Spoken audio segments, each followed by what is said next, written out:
So Sony has come out and said that PlayStation Plus will play a, quote, big role in the PlayStation 4. But without giving specifics, this starts to make things sound like the rumor that almost everything will be pay to play on PlayStation 4's PSN network. What more is there to this that I should realistically care about? I mean, there's this article that was by Jason Scheider, I think, about how some devs are starting to say that because of better graphics, we can now make characters you care about. Which I can't tell you how many ways that's just absolutely stupid. But it only pisses me off more. But let me address this first article first before I go into my tirade about devs and my distaste for them as a whole with going into the next generation here. PlayStation Plus will play a, quote, prominent role on PlayStation 4. No real specifics yet, unfortunately.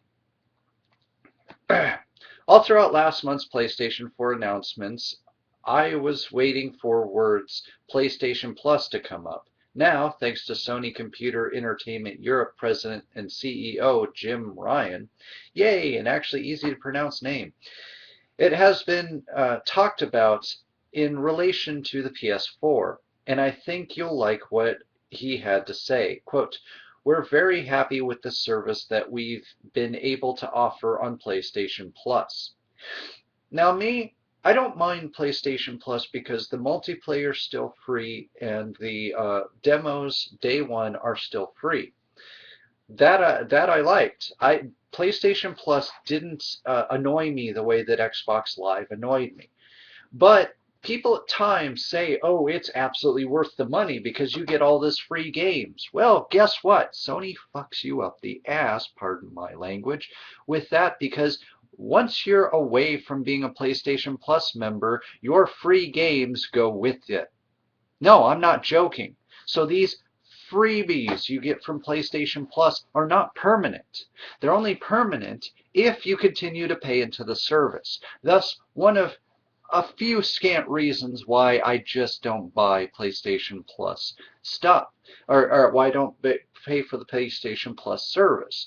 I'm sure it's a great service. I do agree that it deserves some praise, but when it says, oh, you get all these gifts, with the fine print that you only get these free gifts if you keep being a member of the service. After that, your free gifts are invalidated.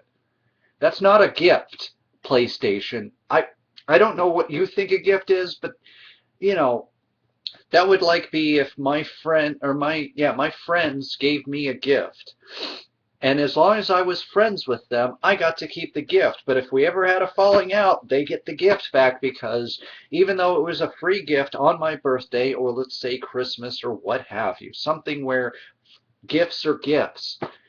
And then they just come back and they say, oh yeah, you know that PlayStation I bought you as a gift? Well, we're not friends anymore, so it's mine now. No, you don't get to do that. A gift is a gift. This is why we have small claims court to underlie the idea that a gift is a gift. You don't say, oh well, I'm going to give this to you, but if you ever make me angry, I'm going to take you to court over it and sue you for it and all this other stuff. So, I mean, it's solid, but there are bad points to the PlayStation Plus service that I don't care for because I would rather that I have the service for as long as I enjoy it, and then when it doesn't enjoy me or my economic situation changes, I've still got the free gifts that you gave me. Instead of, oh, here's a gift. Oh, right, you're not a member anymore. Well, sorry.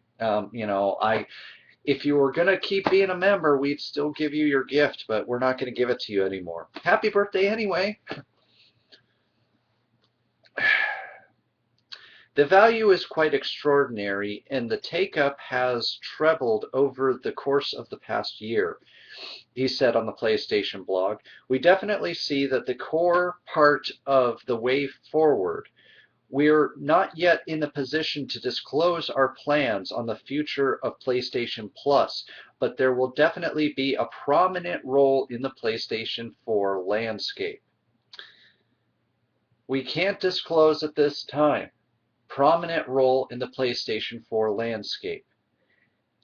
anybody else hear the possibility that the rumor that almost everything will go pay to play on PlayStation Network is true? Maybe I'm reading too much into this because I'm already opted out of PlayStation 2, PlayStation 4, just because it's not worth it for me anymore. But see, then we got this whole, better graphics make better characters you could care about. I've cared about a great deal of characters. I've enjoyed stories as far back as PS1 where I actually gave two craps about the characters.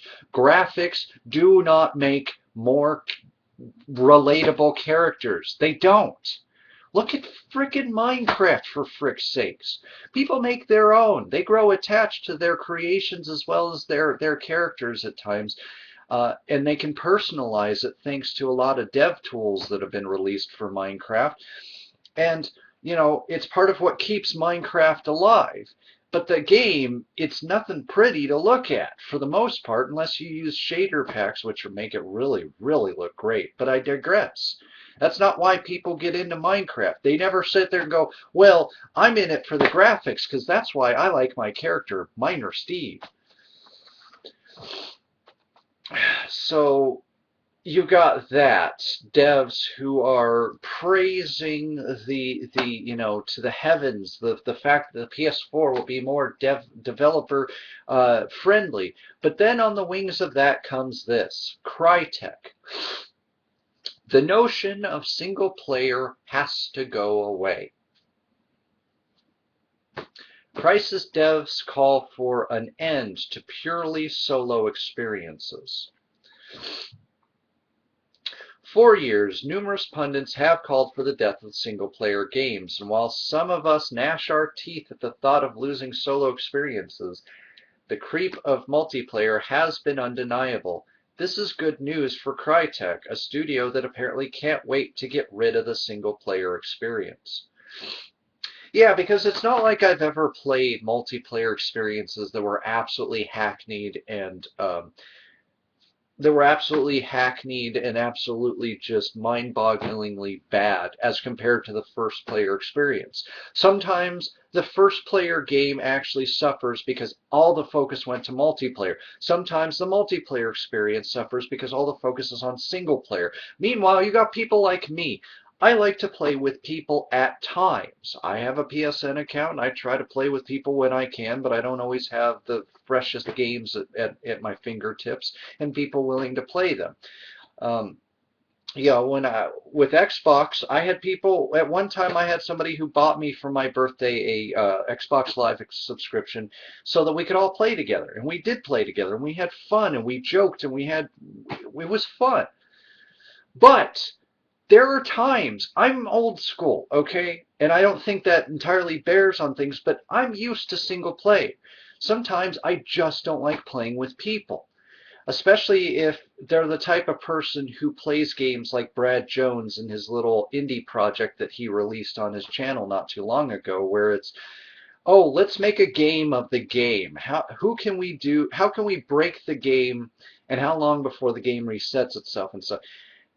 I don't like that. I like to play the game. And if I'm with somebody who only likes to play the game in whatever way they do possible, although I'm not knocking it, I mean, those people have fun. They find new ways to have fun even with the worst of games. How's that a bad thing? I'm not saying it is. It's just not my taste.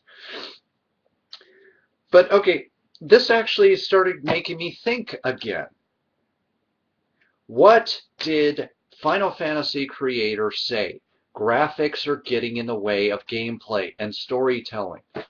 And what are the devs starting to talk about? Oh my god, we could do graphics now. Although everything you've shown me could have been done on the PS3. I digress, though. So let me get this straight. It's not entirely going to be same old, same old. No, it's going to be bigger graphics, worse games. So let's see. If you can't do a single-player storyline to save your life because graphics are getting in the way, what do? Multiplayer. Multiplayer could be graphical, it could have no good story, you could give fuck all about the characters for the most part, but it's pretty and it's multiplayer and it's social and it's this and it's that and it's everything that was, I guess, holding devs back because of single player games. Oh my god. The industry is built on the carcasses of single player games, so eat me. But can you get now why I don't care what devs say about either this cycle or the next when they're constantly whining about the limitations of consoles and that I, as an artist, even a 3D artist at that, at times, I'm supposed to care because, oh my god, it's fellow artists who are suffering.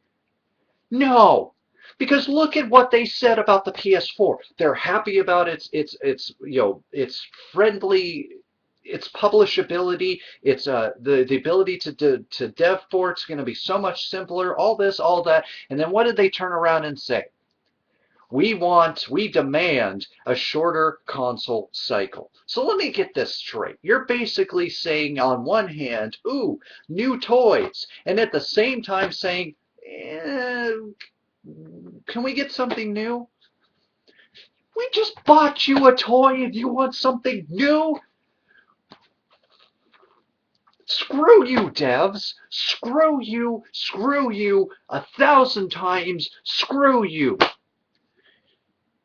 You've got indie people who are kicking your butts, and to think I was offended watching Indie Game the movie when the Meat Boy coder guy, who's I still think is a high and mighty little twat, but I digress, was talking about how he hates the Halos because non-specified reason. He just hates them. And that's fine. It drove him creatively. He made this great game. He made this fantastical thing. Great. I love Super Meat Boy. I kind of hate the people behind it. At least one half of that team is a giant douche, but I digress. But when you got indie people who are laughing at your finished products, and then you want to stand up all high and mighty and act as if you are the end-all be-all of the industry, this, my friends, is Rome. The industry has officially gone from metaphor into reality. This is Rome, okay? And there is a Nero who is in place. And for those of you who remember history, or at least one of the metaphors that is actually inaccurate, but I'm not going to get into the actual history behind the whole metaphor of fiddling, being Nero and fiddling while Rome burns kind of thing here. But the point is, Rome is going to start on fire. And I don't see the PS4 bailing out the industry. I do not see the 360 bailing out the industry, and I've definitely already seen the evidence that the Wii U is not going to bail out the industry. And I'm supposed to be upset about that because I'm a gamer. I'm supposed to be upset about that because I'm an artist, and these other people are artists. But I'm sorry, when you overstep your bound as an artist, you can go screw yourself. I'm not going to support you because us artists got to stick together. No, no, we don't. And you can kindly eat me, gaming industry. And people wonder why I'm not going to buy a PS4. People wonder why I have no interest in the next 360 and barely have an interest in my Wii U, which is now collecting dust.